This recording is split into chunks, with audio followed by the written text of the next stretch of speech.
एक औरत ने सिर्फ पीछे मोड़कर देखा और वो हमेशा के लिए पत्थर बन गई। बहुत अरसा पहले की बात है। ऑर्डन के इलाके में सदविम नामी एक निहायत सरसब्ज और खुशहाल बस्ती आबाद थी। यहाँ के लोग माली तौर पर बहुत मुस्तहकम थे, लेकिन इखलाकी तौर पर इंतहाई गिरे हुए थे। इस बस्ती के लोग ऐसे गुनाहों में मुलव्वस थे जो इससे पहले दुनिया की तारीख में कभी नहीं देखे गए थे। अल्लाह ताला ने उनकी हिदायत के लिए हजरत लूत अलैहिस्सलाम को मबूस फरमाया। आप अलैहिस्सलाम हजरत इब्राहीम अलैहिस्सलाम के भतीजे थे। अपने बरसों इन लोगों को सीधे रास्ते की दावत दी और उन्हें बुराइयों से रोकने की कोशिश की, मगर सदविम के लोग अपनी सरकशी पर कायम रहे और अल्लाह के नबी का मजाक उड़ाने लगे। सदविम के लोग न सिर्फ शिर्क करते थे, बल्कि वो मर्दों के साथ बदफिली जैसी घिनौनी रवायत के मौजिद भी थे। वो रास्ते चलते मुसाफिरों को लूट लेते और सनाम महफिलों में बेहयाई के काम करते थे। हजरत लूत अलैहिस्सलाम उन्हें बार बार खबरदार करते कि अल्लाह का अजाब करीब है, लेकिन वो कहते कि अगर तुम सच्चे हो तो अजाब ले आओ।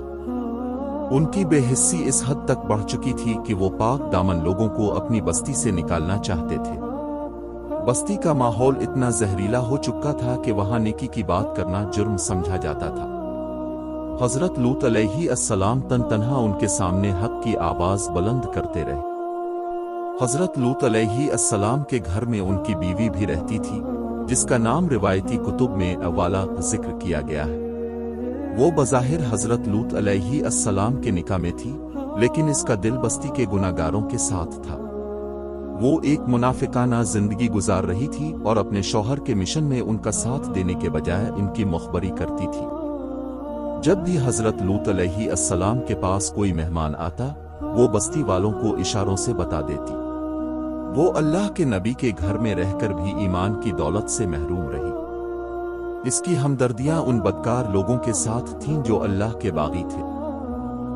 जब सदविम वालों की नाफरमानी हद से गुजर गई तो अल्लाह ताला ने उनकी हलाकत का फैसला फरमा लिया। अल्लाह ने खूबसूरत नौजवानों के रूप में चंद फरिश्तों को हजरत लूत अलैहिस्सलाम के पास भेजा। ये फरिश्ते पहले हजरत इब्राहीम अलैहिस्सलाम के पास गए और उन्हें बेटे की खुशखबरी दी, फिर सदविम की तरफ रवाना हुए। जब ये फरिश्ते हजरत लूत अलैहिस्सलाम के पास पहुंचे तो आप उन्हें देखकर परेशान हो गए। आपको डर था कि बस्ती के बदकार लोग उन खूबसूरत मेहमानों के साथ बदतमीजी करेंगे। आपने उन्हें छुपाने की कोशिश की ताकि बस्ती वालों को पता न चले। हजरत लूत अलैहिस्सलाम ने अपने मेहमानों को घर के अंदर महफूज कर लिया, लेकिन उनकी बीवी ने एक बार फिर गद्दारी की। वो फौरन बस्ती वालों के पास गई और उन्हें खबर दी कि आज लूत के घर ऐसे खूबसूरत नौजवान आए हैं जिनकी मिसाल मैंने पहले कभी नहीं देखी। ये सुनते ही बस्ती के बदकार लोग पागल हो गए और दौड़ते हुए हजरत लूत अलैहिस्सलाम के घर का घेराव कर लिया। वो दीवारें फांदने की कोशिश करने लगे और मुतालबा किया कि मेहमानों को उनके हवाले किया जाए। हजरत लूत अलैहिस्सलाम इंतहाई कर्ब और बेबसी की हालत में थे, क्योंकि वो अपने मेहमानों की इज्जत बचाना चाहते थे। बस्ती के लोग दरवाजे तोड़ने पर तले हुए थे और हजरत लूत अलैहिस्सलाम उन्हें समझा रहे थे। आपने उनसे कहा कि ये मेरी कौम, ये मेरे मेहमान हैं, मुझे उनके सामने रुस्वा न करो। आप इस कदर गमज़दा थे कि अपने तमन्ना की काश मेरे पास कोई बड़ी ताकत होती तो मैं तुम्हें रोक देता। इस वक्त फरिश्तों ने देखा कि अल्लाह का नबी परेशान है, तो उन्होंने अपनी हकीकत जाहिर कर दी। उन्होंने कहा, ए लूत, घबराइए नहीं, हम आपके रब के भेजे हुए फरिश्ते हैं, ये लोग अब तक हरगिज नहीं पहुंच सकते। ये सुनकर हजरत लूत अलैहिस्सलाम को थोड़ा इत्मीनान नसीब हुआ। जब बस्ती के लोग जबरदस्ती घर में दाखिल होने लगे तो हजरत जिब्राइल अलैहिस्सलाम ने अपने पर का एक मामूली सा हिस्सा उनकी तरफ फेरा। इसके नतीजे में इन तमाम लोगों की आंखें अंधी हो गईं जो दरवाजे पर मौजूद थे। वो एक दूसरे से टकराने लगे और चीखने लगे कि लूत के मेहमानों ने हम पर जादू कर दिया है। वो धमकियां देते हुए वहां से भागे कि सुबह होने दो, हम तुम्हें देख लेंगे। अंधे होने के बावजूद उनके दिलों में तौबा का ख्याल नहीं आया, बल्कि उनकी नफरत और बढ़ गई। اب عذاب کا وقت بالکل قریب آ چکا تھا اور فرشتے اپنا کام شروع کرنے والے تھے۔ فرشتوں نے حضرت لوط علیہ السلام سے کہا کہ اب وقت ختم ہو چکا ہے، اب رات کے آخری پہر میں اپنے اہل و عیال کو لے کر یہاں سے نکل جائیں۔ انہوں نے ایک سخت تاکید کی کہ آپ میں سے کوئی بھی پیچھے موڑ کر نہ دیکھے۔ اگر کسی نے پیچھے موڑ کر دیکھا تو وہ بھی اسی عذاب کا شکار ہو جائے گا جو اس قوم پر آنے والا ہے۔ حضرت لوط علیہ السلام نے اپنی بیٹیوں اور بیوی کو ساتھ لیا اور خاموشی سے بستی سے باہر نکل گئے۔ آپ کے دل میں قوم کے لیے دکھ تھا، لیکن اللہ کا حکم اٹل تھا۔ اندھیری رات میں یہ مختصر سا قافلہ نجات کی منزل کی طرف بڑھ رہا تھا۔ قافلہ تیزی سے بستی سے دور جا رہا تھا، لیکن حضرت لوط علیہ السلام کی بیوی کا دل ابھی بھی اسی گناہگار قوم میں تھا۔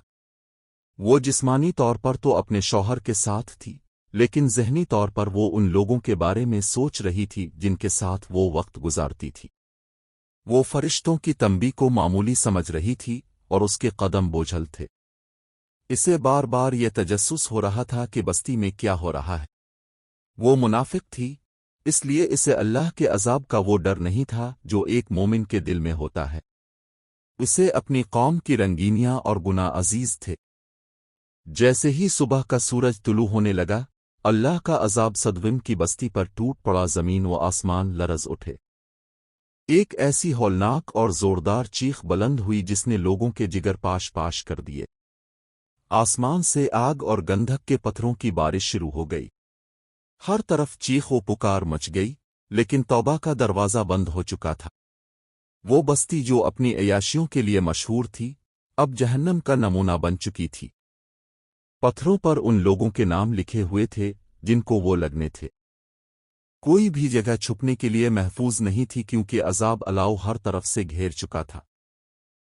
حضرت جبرائیل علیہ السلام نے اللہ کے حکم سے بستی کی زمین کو اپنی جڑوں سے اکھاڑا اور اسے آسمان کی طرف اتنا بلند لے گئے کہ فرشتوں کو وہاں کے کتوں کے بھونکنے کی آوازیں سنائی دینے لگیں۔ پھر اس پوری بستی کو اوندھے منزمین پر پٹخ دیا گیا۔ جو لوگ پتھروں کی بارش سے بچ گئے تھے، وہ اس ہولناک زلزلے اور بستی کے الٹنے سے زمین میں دفن ہو گئے۔ اللہ نے اس جگہ کو عبرت کا نشان بنا دیا۔ زمین کا وہ حصہ جہاں یہ بدکار لوگ رہتے تھے، آج بھی یہ بحر مردار ڈیڈ سی کے نام سے مشہور ہے، جہاں کوئی جاندار زندہ نہیں رہ سکتا۔ جو ہی اس نے پیچھے موڑ کر دیکھا، غیب سے ایک پتھر اڑتا ہوا آیا اور اسے لگا۔ بعض روایات کے مطابق وہ وہیں منجمد ہو گئی اور اس کا جسم نمک پتھر کے ایک ستون میں تبدیل ہو گیا۔ وہ نہ تو بستی والوں کے پاس جا سکی اور نہ ہی حضرت لوط علیہ السلام کے ساتھ نجات پا سکی۔ وہ راستے کے بیچوں بیچ ایک بے جان مورت بن کر رہ گئی۔ یہ اس کی منافقت اور نافرمانی کی سزا تھی جو اسے دنیا میں ہی مل گئی۔ اللہ نے دکھا دیا کہ نبی کی بیوی ہونا اسے تب تک نہیں بچا سکتا جب تک اس کے اپنے عمل ٹھیک نہ ہوں۔ حضرت لوط علیہ السلام نے جب دیکھا کہ ان کی بیوی پیچھے رہ گئی ہے اور عذاب کا شکار ہو گئی ہے، تو انہیں انسانی طور پر دکھ تو ہوا، لیکن وہ جانتے تھے کہ اللہ کا عدل یہی ہے۔ انہوں نے اپنی بیٹیوں کو ساتھ لیا اور اللہ کے حکم کے مطابق محفوظ مقام کی طرف بڑھتے رہے۔ انہوں نے ثابت کر دیا کہ ایک مومن کے لیے اللہ کی محبت اور اس کا حکم ہر رشتے سے بالاتر ہے۔ اپنے پیچھے موڑ کر نہیں دیکھا کیونکہ آپ کو اپنے رب پر کامل بھروسہ تھا۔ یہ ایک نبی کا امتحان تھا جس میں وہ سرخرو ہوئے۔ اس واقعے میں جہاں اللہ کا شدید غضب نظر آتا ہے، وہیں اس کی رحمت بھی عیاں ہے۔ اللہ نے اپنے نبی اور ان کے نقش قدم پر چلنے والے چند اہل ایمان کو معجزانہ طور پر بچا لیا۔ یہ اس بات کی دلیل ہے کہ جب کسی بستی پر عذاب آتا ہے تو اللہ اپنے نیک بندوں کی حفاظت فرماتا ہے۔ اللہ عادل ہے، وہ کسی پر ظلم نہیں کرتا، بلکہ انسان اپنے اعمال سے خود اپنے لیے عذاب اور رحمت کا انتخاب کرتا ہے۔ ہمیں ہمیشہ اللہ کی رحمت کی امید رکھنی چاہیے اور اس کے غضب سے پناہ مانگنی چاہیے۔ ویڈیو اچھی لگے تو لائک، سبسکرائب، شیئر اور کمنٹ میں اپنی رائے ضرور دیں۔ شکریہ۔